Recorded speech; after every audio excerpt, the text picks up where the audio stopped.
Hello guys and स्वागत है आपका एक नए वीडियो में। इस वीडियो में हम थोड़ा एक स्टॉक के बारे में बात करेंगे।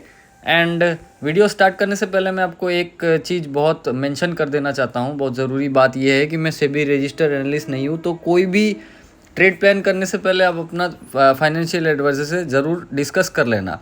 तो कल के दिन में ही मैंने एक वीडियो बनाया था ये कहते हुए कि जब तक मान के चलिए, जब तक ये जो लाइन है ना जहाँ पर निफ्टी ने बहुत अच्छा जो है सपोर्ट ले रहा था बार बार, एंड एक लॉन्ग लेग ग्रेवस्टोन डोजी बनी थी एंड आज गैप डाउन हुआ। जैसे ही गैप डाउन हुआ इमीडिएटली इसने जो है सपोर्ट लिया ऊपर से, रेजिस्टेंस लिया। रेजिस्टेंस लेने के बाद बहुत बड़ी कैंडल आई है। अब मुझे ऐसा लग रहा था कि ये 24,000 पे जो है ना सपोर्ट लेगा, बट वो सपोर्ट भी टूटते हुए नज़र आ रहा है। एंड अभी निफ्टी ने बहुत अच्छे जगह पे जो है ना एक सपोर्ट लिया है। एंड सपोर्ट की बात हम कर रहे हैं, बट एक चीज़ आप ध्यान में रखना कि ये 3 कैंडल अभी नेगेटिव आ चुकी है एंड कैंडल की साइज़ बढ़ रही है। ठीक है, तो हमेशा ये याद रखना कि पहला पुल बैक जो भी होगा ना वो बाइंग के लिए नहीं होगा, वो फिर वापस सेलिंग के लिए होगा। तो यहाँ पर इमीडिएटली आंख बंद करके फिर बाई करने मत चले जाना कि यह सपोर्ट है, ये है, वो है। ऐसे नहीं करते हैं। अगर बाई करना है तो ये एक बहुत अच्छा पॉइंट बना है। 24,200 का एक बहुत अच्छा पॉइंट बना है। अब क्यों इस 24,200 का पॉइंट मैं बता रहा हूँ, क्योंकि पहले दिन जो है ना मार्केट 300 से नीचे आया, ट्रैवल किया, फिर ऊपर जाने की कोशिश किया, लेकिन 24,200 के ऊपर क्लोज नहीं कर पाया। आज की जो सेलिंग इतनी बड़ी जो ट्रिगर हुई है 200 पे ही स्टार्टिंग से ट्रिगर हुई है। तो अब के लिए अब की बार अगर ये 200 के ऊपर जाता है ना तो मैं थोड़ा क्वांटिटी में बाई करने की सोचूंगा। अब मैं जब भी क्वांटिटी में बाई बोलता हूँ, इसका मतलब ये है कि यहाँ पर अगर मैं 1 लॉट ले रहा हूँ तो 2 लॉट ज़रूर लेने की कोशिश करूँगा। क्यों पता है? क्योंकि इसके पीछे का रीज़न ये है कि जितने लोग भी यहाँ सेलिंग किए होंगे, जिन्होंने भी ये ट्रिगर करा है ना 200 के ऊपर, वो लोग शॉर्ट कवरिंग करेंगे। उनकी शॉर्ट कवरिंग से मार्केट जो है इमीडिएटली 400 तक तो ईजिली पहुँच जाएगी। एंड अब की बार ये 400 नहीं रुकेगा। अब की बार अगर निकला तो बहुत ऊपर जाने वाला है। एंड इसको हम जो है ना आने वाले वीडियो में कवर करेंगे इंडेक्स को। लेकिन चलिए, आप जिस मुद्दे पे हम बात करना चाहते हैं उस पे बात करते हैं। एक स्टॉक के बारे में आप डिस्कस करना चाहता हूँ। ये स्टॉक है इन्फोसिस। अब इसके बारे में मैं आपको एक चीज़ बताऊँगा, आप बस ध्यान रखना। ये जो नीचे ई वाला सिंबल है, इसका मतलब है अर्निंग्स एंड रेवेन्यू, मतलब इसका रिजल्ट आया था। तो ये रिज़ल्ट जिस दिन भी ये एरो सिग्नल दिखाता है ना, उसके अगले दिन का रिज़ल्ट है। मैं क्यों इन्फोसिस के बारे में बार बार आपको अभी पॉइंट आउट कर रहा हूँ, इसके पीछे मल्टीपल रीज़न है। तो सबसे पहला है, आप इसका एक मैजिक देखो। मैं हमेशा इन्फोसिस रिज़ल्ट के दिन पे जो है शॉर्ट लेके जाता हूँ। तो आप देखो, ये आज जो है, कल इसका रिज़ल्ट था और आज के दिन में आपको दिख ही रहा होगा कितना बड़ा ये इसने जो है डैमेज किया है अपने आप को। अब चलते हैं बैक डेटा में, देखते हैं कि इसका कब भी रिज़ल्ट आया ना तो इसने क्या क्या परफॉर्म किया है। तो आप इस दिन देखिए, इस दिन रिज़ल्ट था, अगले दिन गैप अप कराया 5%। और एक्चुअली में इस दिन पे जो है मैं भी शॉर्ट लेके, मैं हमेशा शॉर्ट लेके जाता हूँ। इस बार मेरे को लॉस हुआ था। ठीक है, आप देखते रहिए, इस बार शायद उसने कुछ ना कुछ अच्छा किया हुआ होगा। आप देखिए, इस बार यहाँ पर जो है ना इसका रिज़ल्ट आया हुआ था एंड अगले दिन देखो ये 2% गैप डाउन हुआ था। मैं हर बार इसके रिज़ल्ट पे ना शॉर्ट लेके जाता हूँ। ठीक है, ये मैंडेटरी नहीं है, किसी को करने की ज़रूरत नहीं है। बस ये देखते रहो कि इन्फोसिस हमेशा रिज़ल्ट के बाद ना ख़राब ही होता है। ठीक है, अब देखो आप इधर पे इसका रिज़ल्ट डेट था एंड इमीडिएटली अगले दिन से इसकी सेलिंग ट्रिगर हो गई। ठीक है, अब देखते रहना। इस दिन पे देखो इसका रिज़ल्ट था एंड अगले दिन फ्लैट थोड़ा ओपन होता है, लेकिन थोड़ा ऊपर चले जाता है थोड़ा, अगर शायद कुछ अच्छा न्यूज़ रहा होगा इसका। एंड इधर पे जो है ना इस बार जैकपॉट लगा था, ये मेरे को अभी भी याद है।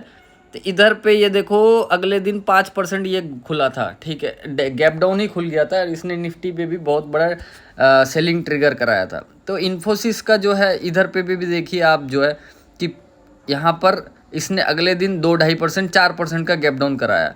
तो अगर आप कोई भी बैक डेटा में चले जाएंगे ना तो ये यहाँ पर ख़राब ही रहता है। तो इन्फोसिस का मोटा मोटा बात ये है कि इसके 5 रिज़ल्ट में से 4 रिज़ल्ट तो ख़राब ही रहते, 1 या 2 रिज़ल्ट उसके अच्छे या थोड़े मीडियम टर्म के रहते। अब आप इसके मंथली चार्ट में अगर आएंगे, क्योंकि 5 दिन बाकी है अभी, मंथली चार्ट में किसी भी बच्चे को दिखाएंगे ना तो ये एम वो बता देगा एंड बहुत ही ज़्यादा नेगेटिव प्रोजेक्शन है।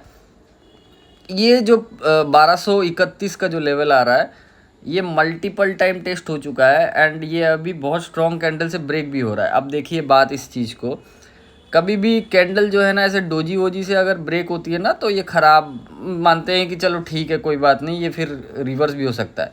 लेकिन स्ट्रॉन्ग कैंडल से ब्रेक हो रहा है तो जनरली मैंने देखा है कि ऐसा होता है कि ये क्या करता है ना, इमीडिएटली थोड़ा बहुत सामने सपोर्ट ढूंढता है, राउंड लेवल ढूंढता है, फिर ऊपर जाने लगता है, फिर वापस जब ये 1231 के तरफ जाएगा ना, फिर यहाँ शॉर्टिंग की अपॉर्चुनिटी बहुत अच्छी बन सकती है। तो इन्फोसिस में मुझे लगता है कि इन्फोसिस का इन फ्यूचर बहुत ख़राब है, ठीक है। एंड मुझे ऐसा लगता है कि ये आने वाले टाइम पे एक अच्छे प्राइस पे जो है आपको मिल सकता है। अब अच्छे प्राइस से मेरा मतलब ये है कि ये इसने पिछले बार जहाँ से ये अपना बुल ट्रेंड स्टार्ट किया था, जहाँ से ये अच्छा हुआ था, अब ये 800 का लेवल आ रहा है जो कि है बहुत अच्छा था। एंड उसके ऊपर थोड़ा सा जो है कि जहाँ पर बायर सेलर ने फाइट किया था वो 969 का लेवल आ रहा है। मीन्स 1000 रुपये के करीब, 1000 से 969 के लेवल पे अगर ये आता है देन इसको थोड़ा हम जो है कि लॉन्ग टर्म के लिए देख सकते हैं। अब देख ही सकते हैं क्योंकि मेरे लिए अगर कोई मुझे बोलेगा कि इसका रिवर्सल कहाँ आ सकता है, तो इसका रिवर्सल आ सकता है ये 1300 पे इसने जो फाइट कराया, मीन्स एक बड़ी कैंडल आई और बड़ी कैंडल आने के बाद यहाँ पर जो है फाइट हुई और फिर ये जो सेलर जीत रहे हैं तो 1300 के ऊपर जो है बाइंग कंटिन्यू हो सकती है। बट इमीडिएट बेसिस में ये तो मेरे को एम लग रहा है एंड इस पे जो है कोई भी एफएनओ ना मतलब कोई भी रिकमेंडेशन नहीं है, ये तो कोई भी पेपर ट्रेड ही है। क्योंकि यहाँ पर अगर यहाँ एफएनओ करने जाएंगे तो ये जो है यूएस के बेसिस पे चलता है। एंड आप एक चीज़ और सोचिए, देखिए कि यूएस जो है अपने ऑल टाइम हाई पे चल रहा है, इन्फोसिस अभी ये पता नहीं क्या 52 वीक लो है कि क्या है, मेरे को तो नहीं पता है। ये जा रहा है अपने सपोर्ट ढूंढने एंड सपोर्ट उसका 1000 रुपये 970 960 पर है। तो इन्फोसिस मेरे को लगता है कि लॉन्ग टर्म के लिए आपको एक बहुत अच्छा चांस दे सकता है। एंड 1000 रुपये से अगर ये 2000 इसका जो ऑल टाइम हाई है, ऑल टाइम हाई इधर पे नहीं है एक्चुअली, ऑल टाइम हाई इसका जो स्पाइक आया था आई थिंक 2000 के करीब का स्पाइक आया है। तो यहाँ पर अगर ये जाता है तो मुझे लगता है कि आने वाले टाइम पे इन्फोसिस एक अच्छा कैंडिडेट हो सकता है लॉन्ग टर्म के लिए। एंड ये आपको जो है निफ्टी को भी ड्रैग करते हुए नज़र आएगा। निफ्टी अगर ऊपर भी गया तो इन्फोसिस आपको नीचे लेके जाते हुए नज़र आएगा। एंड आप वीकली में भी पैटर्न जो देखिए ना, ये बहुत ख़राब है। एंड ये थोड़ा आया नीचे, इसने पुल बैक लिया, अब ये जा रहा है अपने डेस्टिनेशन के लिए। तो इन्फोसिस पे नज़र बनाए रखिएगा। एंड अभी 1100 पे ये थोड़ा शायद राउंड लेवल है, तो यहाँ पर शायद ये सपोर्ट लेके वापस से 1230 के लिए अप्रोच करेगा, देन ये तोड़ने के लिए नीचे आएगा। मेरे हिसाब से मेरा एक ही रिक्वेस्ट रहेगा कि इन्फोसिस को जो है निफ्टी के हेवीवेट से या तो फिर हटा दीजिए या तो फिर इसका वेटेज कम कर दीजिए। ऐसे लाखों स्टॉक्स है जो बहुत अच्छे हैं और बहुत अच्छे परफॉर्मिंग है। ये आईटी वालों से जो है कि इनका वेटेज थोड़ा कम कर दिया जाए, बैंकिंग वालों को थोड़ा ज़्यादा वेटेज देंगे तो भी चलेगा। अदरवाइज़ ये आईटी वाले, आप टीसीएस का भी हालत अगर आप देखेंगे तो बहुत ही ज़्यादा ख़राब है।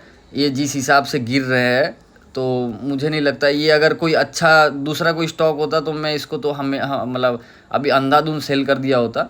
एंड आपको टीसीएस भी एक शॉर्ट टर्म सपोर्ट पे नज़र आ रहा होगा। ये इसका शॉर्ट टर्म सपोर्ट 2291 है, मीन्स 2300, ये भी अपने सपोर्ट के आसपास ही पहुंच रहा है। क्योंकि यहाँ पर देखिए आप बहुत एक तगड़ा कंसोलिडेशन हुआ था एंड उसके बाद जो है 2300 से ये ऑलमोस्ट 4600 तक गया है। तो इसको देख के जो है कोई भी अंधाधुंध बाई ना करे, ये अपने सपोर्ट पे आया। एंड एक चीज़ हमेशा याद रखना, ये सपोर्ट से जब भी जाएगा ना तो ये आपको यहाँ पर एक mini head and shoulder type का बना हुआ है, तो ये अपने सपोर्ट से वापस इधर जाएगा ना, फिर थोड़ा सेलिंग प्रेशर आएगा, देन ये अगर ऊपर जाता है तो फिर ये बाइंग कैंडिडेट है। अदरवाइज़ इमीडिएटली यहाँ पर बाई करने का कोई मतलब मुझे नहीं लग रहा है। बट मेरा पूरा फोकस इन्फोसिस पे रहेगा क्योंकि इस पर बहुत ज़्यादा वेटेज दिया गया है। एंड ये अगर आता है आके कहीं से भी सपोर्ट लेके, जब तक ये 1300 के ऊपर नहीं जाता है मेरे लिए ये मतलब बहुत ज़्यादा बियरिश होगा। ये 1300 के ऊपर जिस दिन जाएगा मैं इसको रिवर्सल मान लूँगा।